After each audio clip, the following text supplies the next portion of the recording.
के आत्माओं का परमपिता परमात्मा तो मैं एक ही हूं ना, ऐसे तो नहीं कि परमपिता और परमात्मा दो शब्द हैं तो कोई दो है, नहीं। देखने में तो एक ही आते हैं, लेकिन एक ही शरीर में दो आत्माएं काम करती है, इसलिए कहा जाता है परमपिता परमात्मा। लेकिन एक को याद करो का मतलब ही है कि व्यक्त रूप में तो एक ही है ना, दो तो नहीं है ना।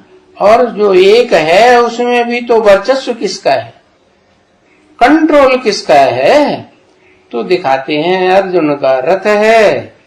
अर्जुन तो देहधारी होता है, उसकी इंद्रियों का कंट्रोल नहीं होता है।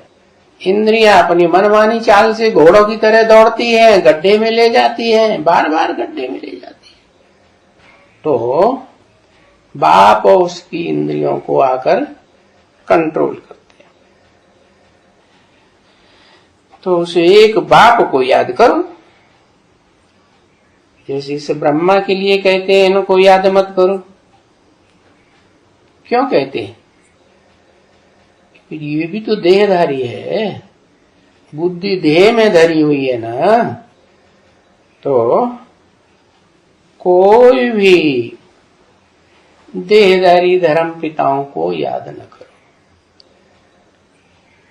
तो उनको भी यही जाकर के कहना है, नहीं कि बाबा कहते हैं कि और सब देह के धर्म छोड़ दो, अपन को रूह समझो, आत्मा समझो। आत्मा समझ फिर बाप को याद करो। अगर अपन को देह समझेंगे तो फिर देह का बाप ही याद आ जाएगा। देह को कौन पैदा करता है? देह का बाप।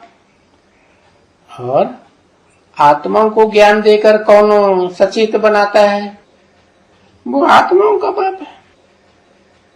आत्मा निराकार है, तो निराकार बाप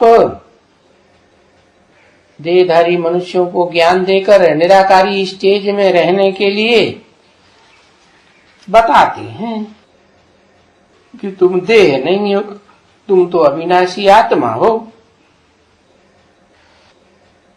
तो ऐसे प्रैक्टिस करते करते जो विनाशी देह है उस विनाशी देह से लिबरेट करते हैं।